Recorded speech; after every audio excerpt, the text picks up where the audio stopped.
The greatest journey is the journey of the mind, since this is what determines the journey of life. Have you ever had the feeling that your mind is on a journey, a voyage of discovery? That sometimes it has to make long passages on dark, uncharted seas, and at other times it discovers bright islands of beauty or of truth, islands it will know from this day forward that it can always steer for and find in a storm, while the gales of life blow themselves out and the enormous seas of misfortune or pain or sorrow or doubt subside into calm. Well, if you will come, I'd like to take you with me on such a voyage of the mind, one that was charted for me many years ago by an obscure English editor and poet named James Allen in a little book called As a Man Thinketh.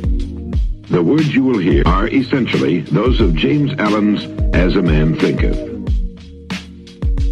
Thought and character. The aphorism, As a man thinketh in his heart, so is he, not only embraces the whole of a man's being, but is so comprehensive as to reach out to every condition and circumstance of his life. A man is literally what he thinks, his character being the complete sum of all his thoughts. As the plant springs from and could not be without the seed, so the acts of a man spring from the hidden seeds of thought and could not have appeared without them. This applies to those acts called spontaneous and unpremeditated, as well as to those which are deliberately executed. Act is the blossom of thought, and joy and suffering are its fruits. Thus does a man garner in the sweet and bitter fruitage of his own husbandry. Thought in the mind hath made us. What we are by thought was wrought and built. If a man's mind hath evil thoughts, pain comes on him as comes the wheel the ox behind. If man endures in purity of thought, joy follows him as his own shadow sure. Man grows by law, not by artifice, and cause and effect are as absolute and undeviating in the hidden realm of thought as in the world of visible and material things. A noble character is not a thing of favor or chance, but is the natural result of continued effort and thought, the effect of long-cherished association with high ideals. An ignoble and bestial character, by the same process, is the result of the continued harboring of groveling thoughts. Man is made or unmade by himself. In the armory of thought he forges the weapons by which he destroys himself. He also fashions the tools with which he builds for himself heavenly mansions of joy and strength and peace. By the right choice and true application of thought, man ascends toward divine perfection. By the abuse and wrong application of thought, he descends below the level of the beast. Between these two extremes are all the grades of character, and man is their maker and master.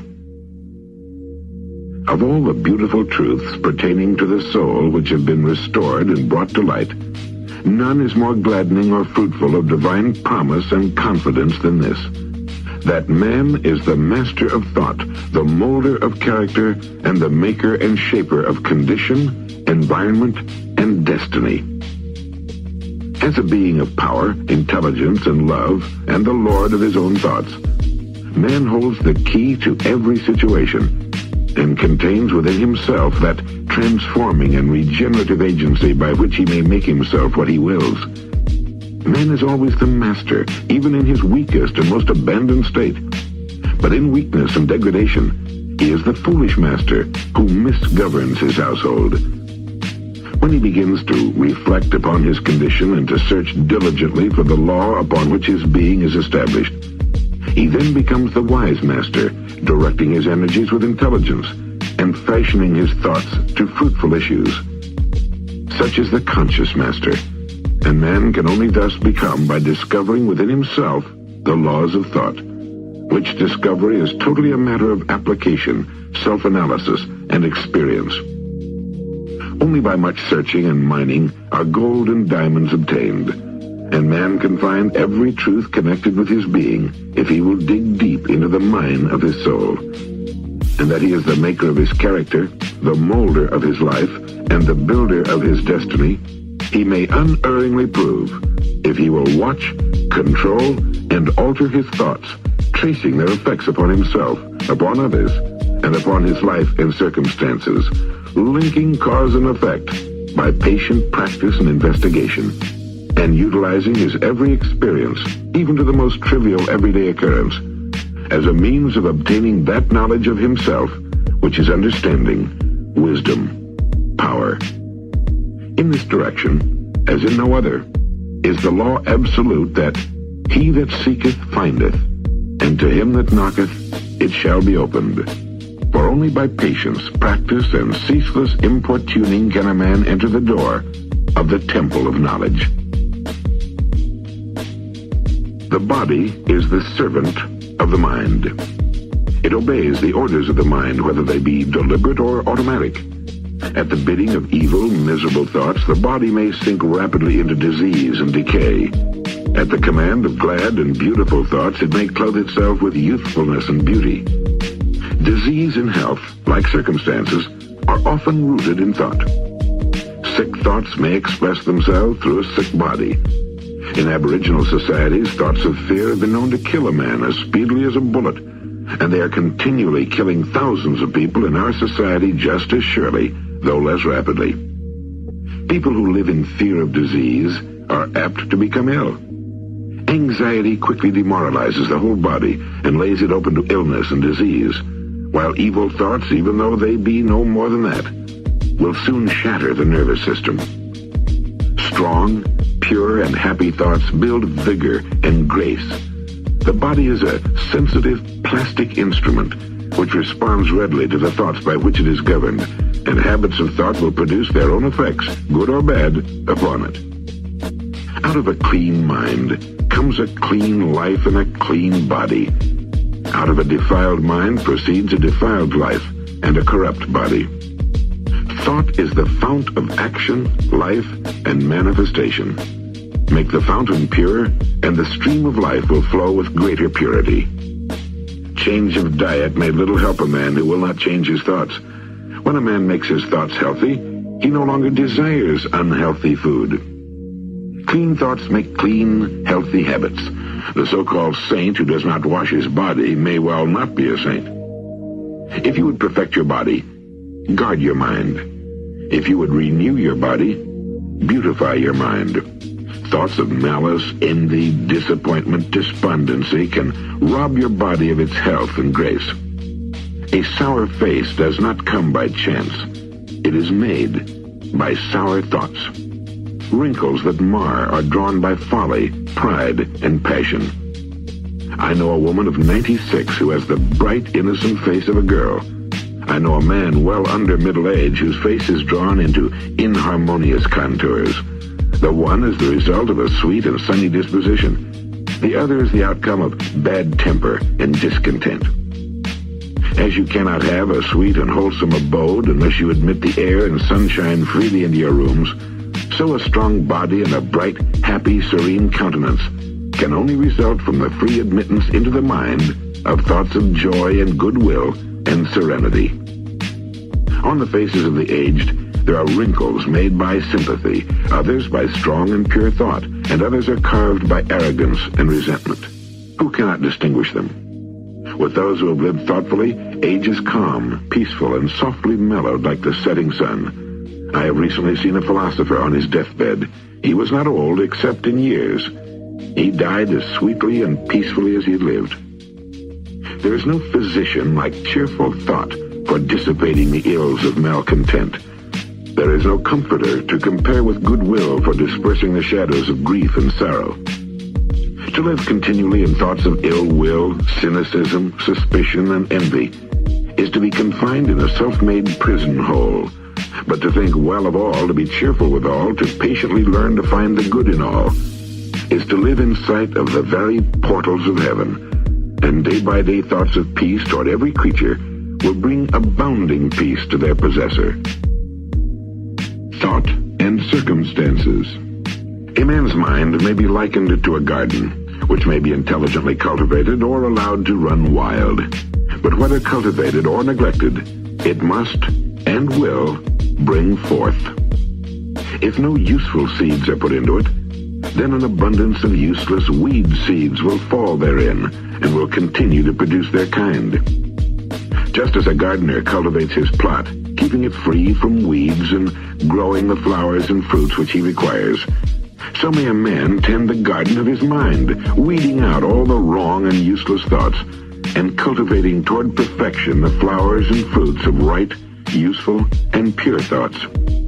By pursuing this process, a man sooner or later discovers that he is the master gardener of his soul, the director of his life. He also reveals within himself the laws of thought and understands with ever-increasing accuracy how his mind operates in the shaping of his character, circumstances, and destiny. Thought and character are one, and as character can only manifest and discover itself through environment and circumstance, the outer conditions of a person's life will always be found to be related to his inner state. This does not mean that a man's circumstances at any given time are an indication of his entire character, but that those circumstances are so intimately connected with some vital thought within himself that, for the time being, they are indispensable to his development. Every man is where he is by the law of his being.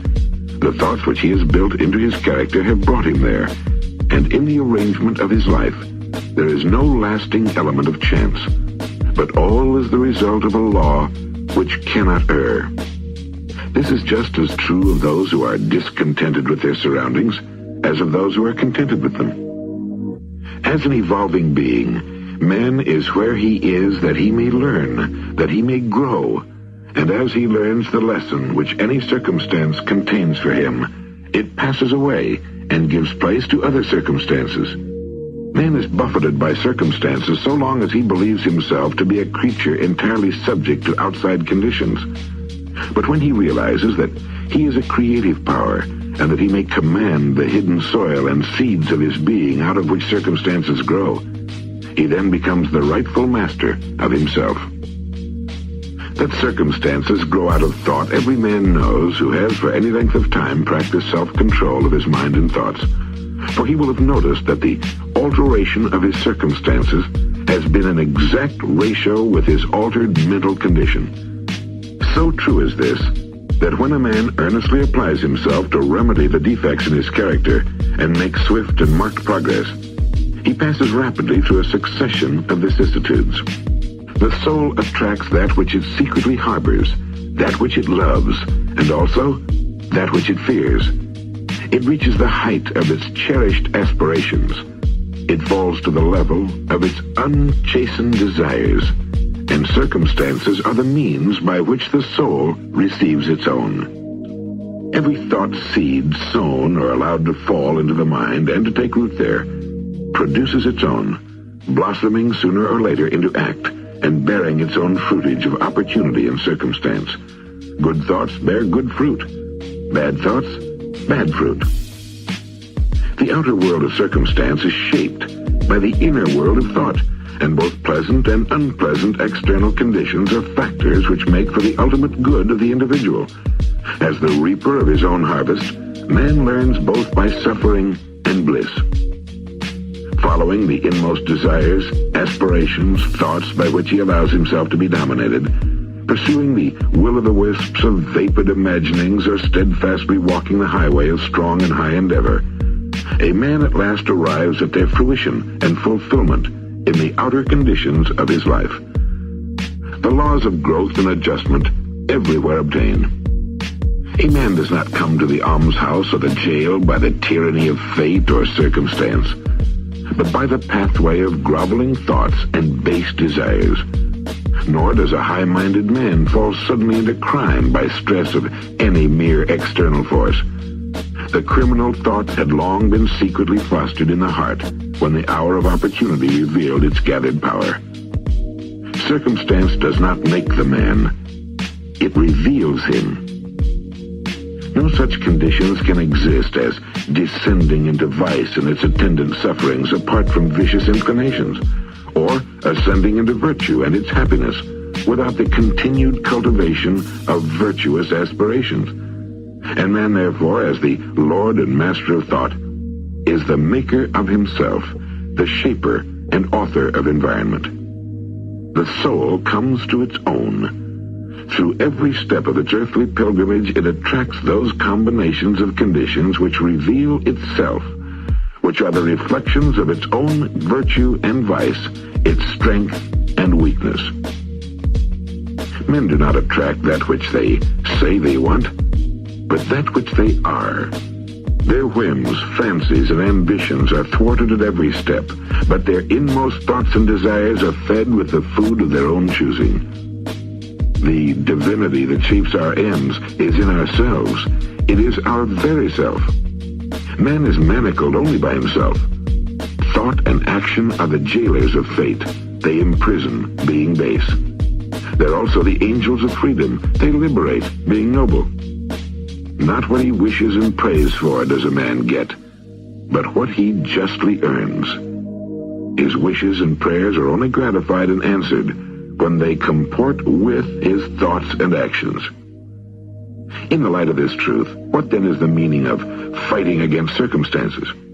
It means that a man is continually revolting against an effect without, while all the time he is nourishing and preserving its cause in his heart. That cause may take the form of a conscious vice or an unconscious weakness, but whatever it is, it stubbornly retards the efforts of its possessor, and thus calls aloud for remedy. Men are anxious to improve their circumstances, but are unwilling to improve themselves. They therefore remain bound. The man who does not shrink from self-sacrifice can never fail to accomplish the object upon which his heart is set.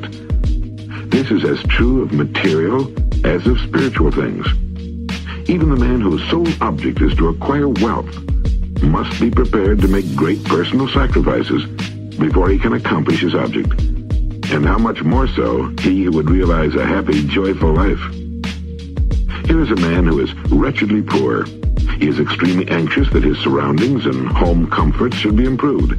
Yet all the time he shirks his work and considers he's justified in trying to deceive his employer on the ground of the insufficiency of his wages. Such a man does not understand the simplest rudiments of those principles which are the basis of true prosperity, and is not only totally unfitted to rise out of his wretchedness, but is actually attracting to himself a still deeper wretchedness by dwelling in and acting out indolent, deceptive, and unmanly thoughts. Here is a rich man who is the victim of a painful and persistent ill health as the result of gluttony. He's willing to give large sums of money to get rid of it, but he will not abandon his gluttony. He wants to gratify his taste for rich and harmful viands and have his health as well. Such a man is totally unfit to have health, because he has not yet learned the first principles of a healthy life. Here is an employer of labor who adopts crooked measures to avoid paying the regulation wage, and in the hope of making larger profits, reduces the wages of his workpeople. Such a man is altogether unfitted for prosperity, and when he finds himself bankrupt, both as regards reputation and riches, he blames circumstances, not knowing that he is the sole author of his condition.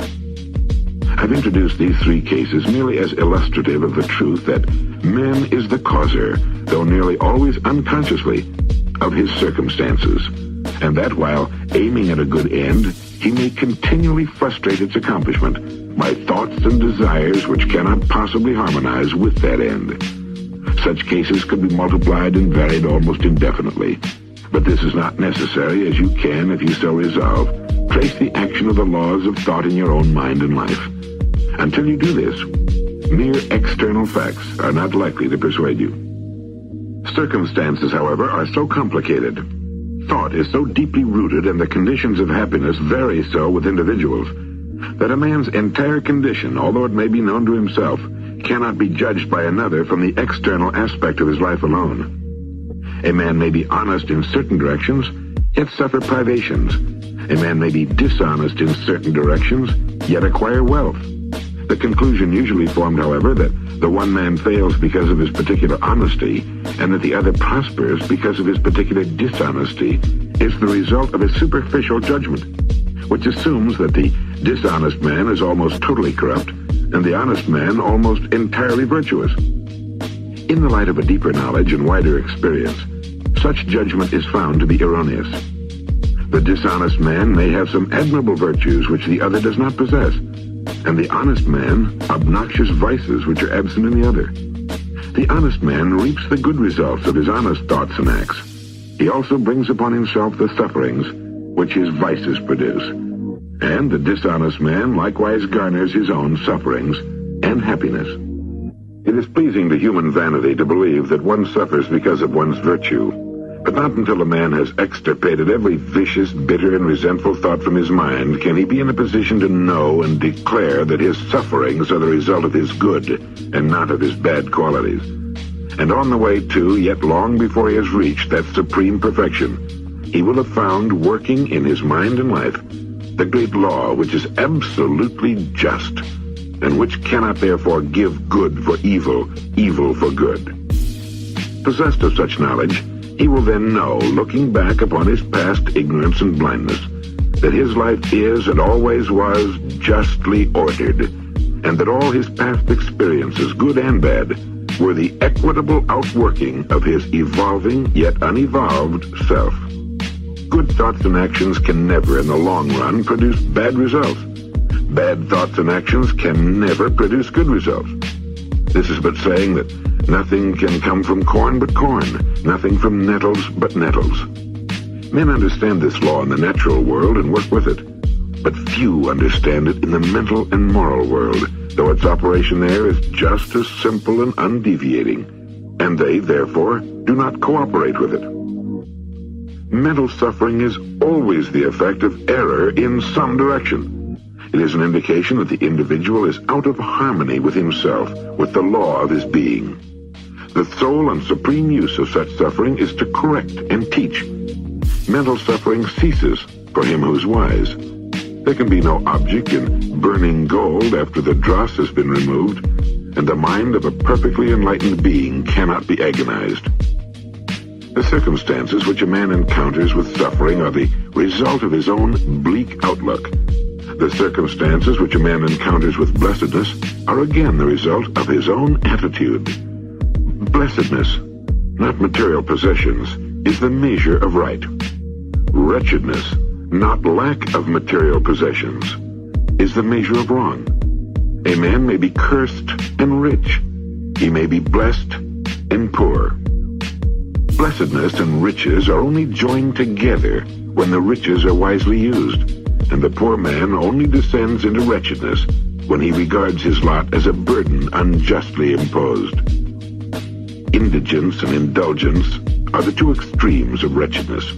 They are both equally unnatural. A man is not rightly conditioned until he's a happy, healthy, and prosperous being. And happiness, health, and prosperity are the result of a harmonious adjustment of the inner with the outer, of the man with his surroundings. A man only begins to be a man when he ceases to whine and revile and commences to search for the hidden justice which regulates his life. And as he adapts his mind to that regulating factor, he ceases to accuse others as the cause of his condition, and builds himself up in strong and noble thoughts, ceases to kick against circumstances, but begins to use them as aids to his more rapid progress, and as a means of discovering the hidden powers and possibilities within himself.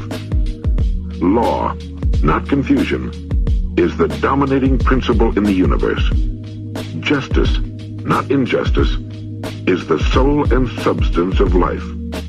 And righteousness, not corruption, is the molding and moving force in the spiritual government of the world. This being so, man has but to right himself to find that the universe is right. And during the process of putting himself right, he will find that as he alters his thoughts towards situations and other people, situations and other people will alter toward him. The proof of this truth is in every person, and it therefore admits of easy investigation by systematic introspection and self-analysis. Let a man radically alter his thoughts, and he will be astonished at the rapid transformation it will effect in the material conditions of his life. Men imagine that thought can be kept secret, but it cannot. It rapidly crystallizes into habit, and habit solidifies into circumstance. Thoughts of fear, doubt, and indecision crystallize into weak, unmanly, and irresolute habits, which solidify into circumstances of failure, indigence, and slavish dependence. Lazy, apathetic thoughts crystallize into habits of disorder, uncleanliness, and dishonesty, which solidify into circumstances of confusion, foulness, and beggary. Resentful and condemnatory thoughts crystallize into habits of accusation and violence, which solidify into circumstances of hate, injury, and persecution. On the other hand, beautiful thoughts of all kinds crystallize into habits of grace and kindliness, which solidify into genial and sunny circumstances. Selfless thoughts crystallize into habits of temperance and self-control, which solidify into circumstances of repose and peace. Thoughts of courage, self-reliance, and decision crystallize into manly habits, which solidify into circumstances of strength and freedom. Energetic thoughts crystallize into habits of industry, which solidify into circumstances of achievement. Kind and loving thoughts crystallize into habits of considerateness for others, which solidify into circumstances of abiding comfort. A particular train of thought persisted in, be it good or bad, cannot fail to produce its results of character and circumstances. A man cannot directly choose his circumstances, but he can choose his thoughts, and so indirectly, yet surely, shape his circumstances. Nature helps every man to the gratification of the thoughts which he most encourages, and opportunities are presented which will most speedily bring to the surface both the good and evil thoughts. Let a man choose his thoughts wisely, and all the world will soften toward him and be ready to help him. Let him put away bad thoughts, and lo, opportunities will spring up on every hand to aid his strong resolve. Let him encourage good thoughts, and no hard fate shall bind him down to wretchedness and shame. The world is your kaleidoscope, the varying combinations of which at every succeeding moment it presents to you as the exquisitely adjusted pictures of your ever-moving thoughts. You will be what you will to be. Let failure find its false content in that poor word, environment. But spirit scorns it and is free. It masters time, it conquers space. It cows that boastful trickster chance and bids the tyrant circumstance uncrown and fill a servant's place. The human will, that force unseen, the offspring of a deathless soul, can hew a way to any goal, though walls of granite intervene. Be not impatient in delay, but wait as one who understands. When spirit rises and commands, the gods are ready to obey. Thought, purpose, and achievement. Until thought is linked with purpose, there is no intelligent accomplishment. With the majority, the bark of thought is allowed to drift upon the ocean of life. Aimlessness is a vice, and such drifting must not continue for him who would steer clear of catastrophe and destruction. They who have no central purpose in their life fall an easy prey to petty worries, fears, troubles, and self-pityings, all of which are indications of weakness, which lead just as surely as deliberate wrongdoing, by a different route, to failure, unhappiness, and loss. For weakness cannot persist in a power-evolving universe. A man should conceive of a worthy purpose in his heart and set out to accomplish it. He should make this purpose the centralizing point of his thoughts. It may take the form of a spiritual ideal, or it may be a worldly object, according to his nature at the time.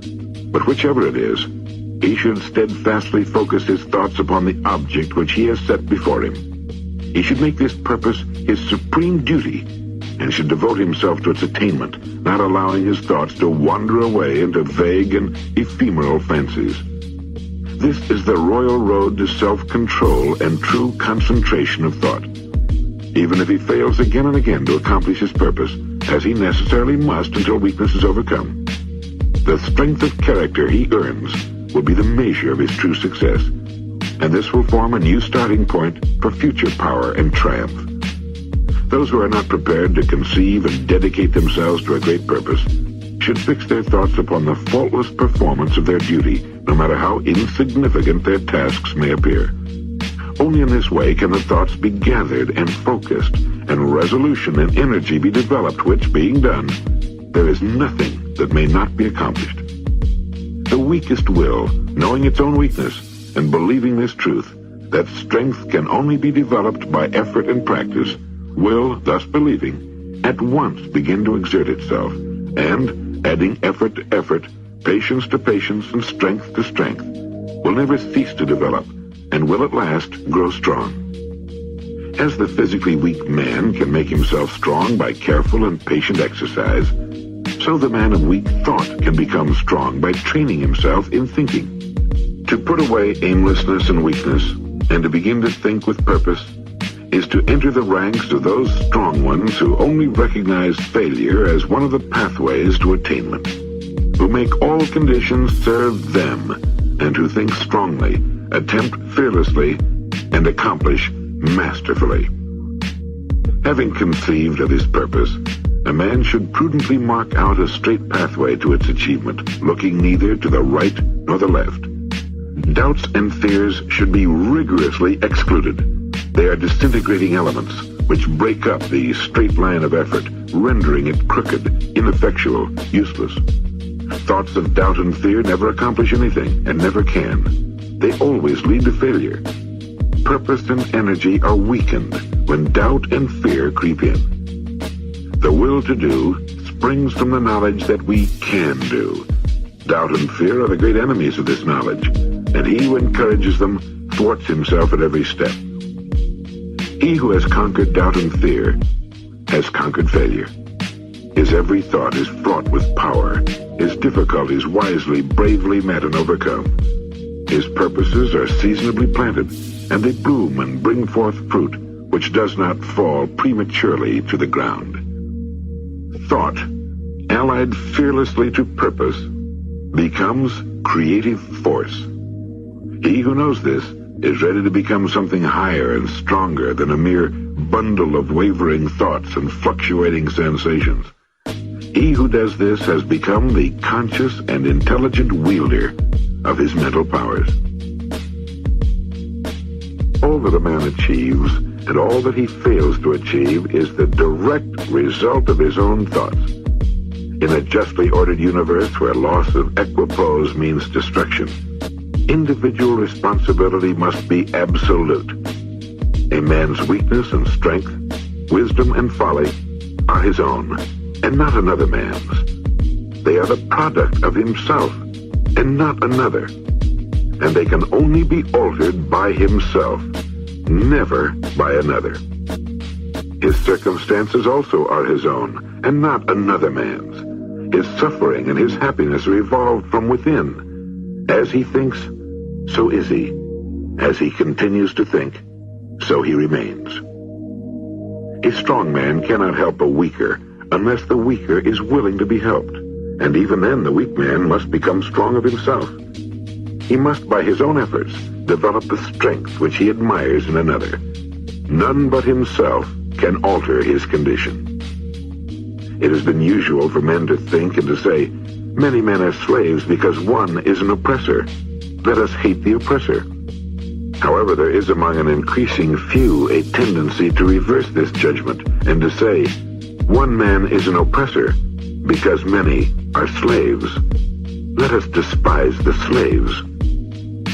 The truth is that oppressor and slave are cooperators in ignorance, and while seeming to afflict each other, are in reality afflicting themselves. A perfect knowledge perceives the action of law in the weakness of the oppressed and the misapplied power of the oppressor. A perfect love, seeing the suffering which both states entail, condemns neither. A perfect compassion embraces both oppressor and oppressed. He who has conquered weakness and has put away selfish thoughts belongs neither to oppressor nor oppressed. He is free. A man can only rise, conquer, and achieve by lifting up his thoughts. He can only remain weak and abject and miserable by refusing to lift up his thoughts. Before a man can achieve anything, even in worldly things, he must lift his thoughts above the animal level. He may not, in order to succeed, give up all animality and selfishness by any means, but a portion of it, at least, must be sacrificed. A man whose first thought is self-indulgence can neither think clearly nor plan methodically. He cannot find and develop his latent resources and must fail in any undertaking. Not having commenced manfully to control his thoughts, he's not in a position to control affairs and to adopt serious responsibilities. He's not fit to act independently and stand alone. He's limited by the thoughts which he chooses. There can be no progress, no achievement, without sacrifice, and a man's worldly success will be in the measure that he sacrifices his confused animal thoughts and fixes his mind on the development of his plans and the strengthening of his resolution and self-reliance. And the higher he lifts his thoughts, the more manly and upright he becomes. The greater will be his success, the more blessed and enduring will be his achievements. The universe does not favor the greedy, the dishonest, the vicious, although on the mere surface it may sometimes appear to do so. Its continuing abetment is for the honest, the magnanimous, the virtuous. All the great teachers of the ages have declared this in varying forms, and to prove and know it, a man has but to persist in lifting up his thoughts. Intellectual achievements are the results of thought consecrated to the search for knowledge, or for the beautiful and true in life and nature. Such achievements may be sometimes connected with vanity and ambition, but they're not the outcome of those characteristics. They are the natural outgrowth of long and arduous effort and of arduous searching thought. Spiritual achievement is the consummation of aspiration. He who lives constantly in the conception of wise and noble thoughts, who dwells upon all that is elevating and unselfish, will, as surely as the sun reaches its zenith and the moon its full, become knowledgeable and noble and rise into a position of wisdom and blessedness. Achievement of whatever kind is the crown of effort, the diadem of thought. By self-control, resolution, erudition, and well-directed thought, a man ascends. By animality, indolence, corruption, and confusion of thought, a man descends. A man may rise to high success in the world and to lofty altitudes in the spiritual realm, and again descend into weakness and wretchedness by allowing arrogant, selfish, and corrupt thoughts to take possession of him. The victories attained by thought can only be maintained by watchfulness. Many give way when success is assured, and rapidly fall back into failure. Achievement, whether in the business, intellectual, or spiritual world, is the result of definitely directed thought, is governed by the same law and dependent upon the same method. The only difference lies in the object of attainment. He who would accomplish little needs sacrifice little. He who would achieve much must sacrifice much. He who would attain highly must sacrifice greatly. Vision and ideals. The visionaries are the saviors of the world. As the visible world is sustained by the invisible, so men, through all their trials and sins and sordid vocations, are nourished by the beautiful visions of their solitary dreamers. Humanity cannot forget its dreamers. It cannot let their ideals fade and die. It lives in them. It feels in them the realities which it shall one day see and know. Composer, sculptor, painter, poet, prophet, sage, these are the architects of paradise. The world is beautiful because they have lived. Without them, laboring humanity would perish. He who cherishes a beautiful vision, a lofty ideal in his heart, will one day realize it. Columbus cherished a vision of another world, and he discovered it. Copernicus fostered the vision of a multiplicity of worlds in a wider universe, and he revealed it. Buddha beheld the vision of a spiritual world of stainless beauty and perfect peace, and he entered into it. Cherish your visions.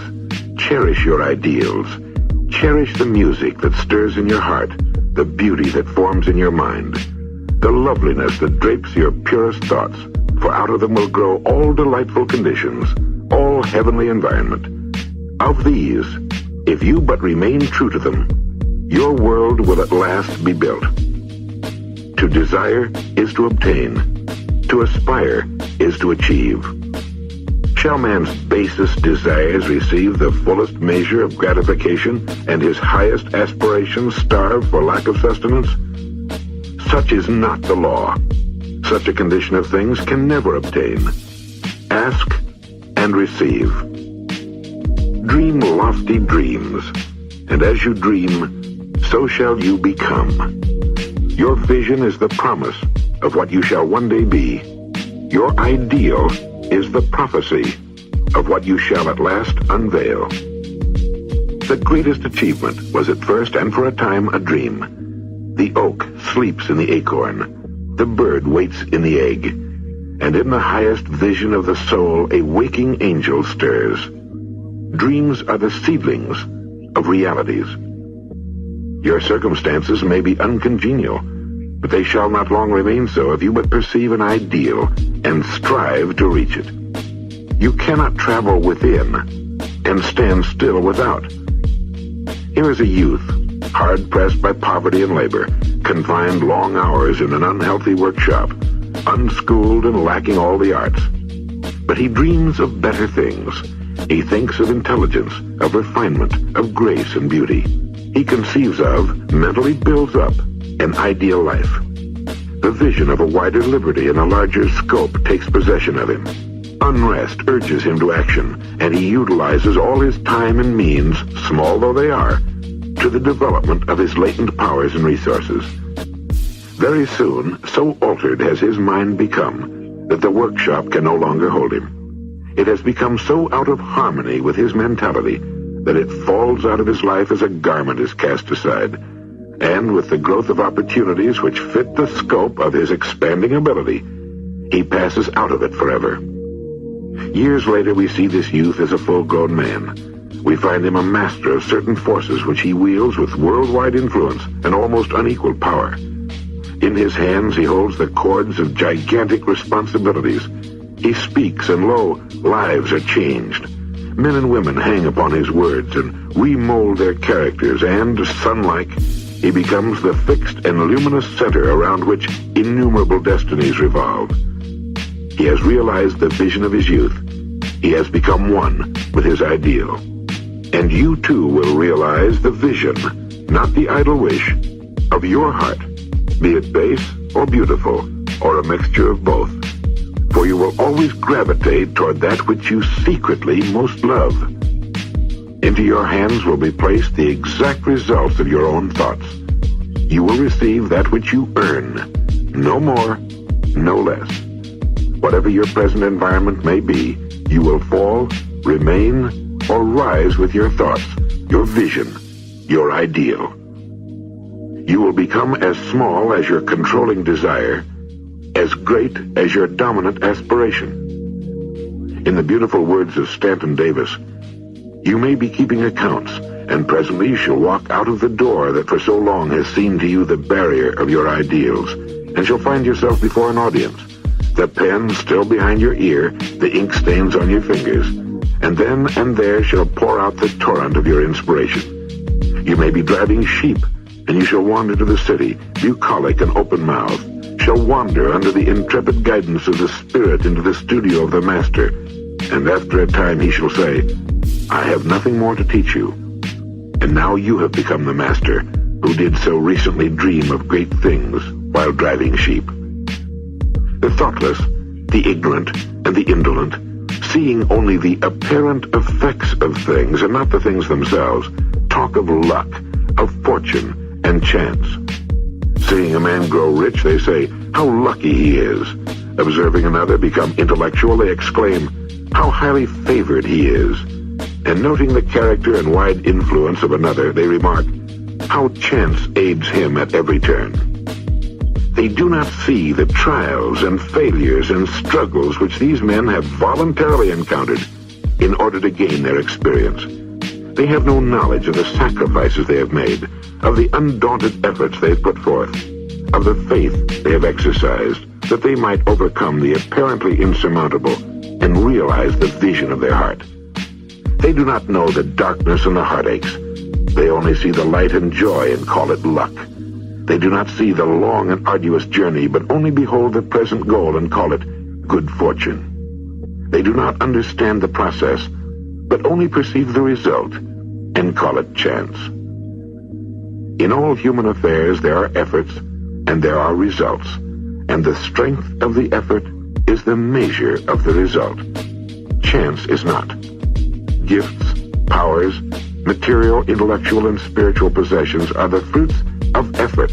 They are thoughts completed, objects accomplished, visions realized. The vision that you glorify in your mind, the ideal that you enthrone in your heart, this you will build your life by. This you will become. Serenity. Calmness of mind is one of the beautiful jewels of wisdom. It is the result of long and patient effort in self-control. Its presence is an indication of ripened experience and of a more than ordinary knowledge of the laws and operations of thought. A man becomes calm in the measure that he understands himself as a thought-evolved being. For such knowledge necessitates the understanding of others as the result of thought. And as he develops a right understanding and sees more and more clearly the internal relations of things by the action of cause and effect, he ceases to fuss and fume and worry and grieve and remains poised, steadfast, serene.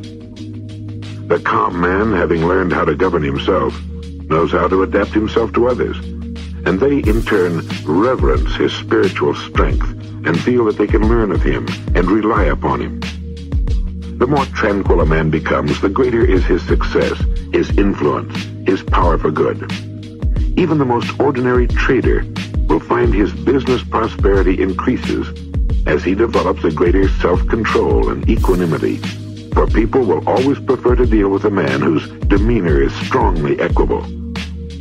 The strong, calm man is always loved and revered. He is like a shade-giving tree in a thirsty land, or a sheltering rock in a storm. Who does not love a tranquil heart, a sweet-tempered, balanced life? It does not matter whether it rains or shines, or what changes come to those possessing these blessings, for they are always cheerful, poised, calm. That exquisite poise of character which we call serenity is the last lesson of culture. It is the flowering of life, the fruitage of the soul. It is precious as wisdom, more to be desired than gold, even fine gold. How insignificant mere money looks in comparison with a serenely joyous life, a life that dwells in the ocean of truth, beyond the waves, out of the reach of tempests, in the blessed calm. How many people we know who sour their lives, who ruin all that is sweet and beautiful by explosive tempers, who destroy their poise of character and make ill will. It is a question whether the great majority of people do not ruin their lives and mar their happiness by lack of self-control.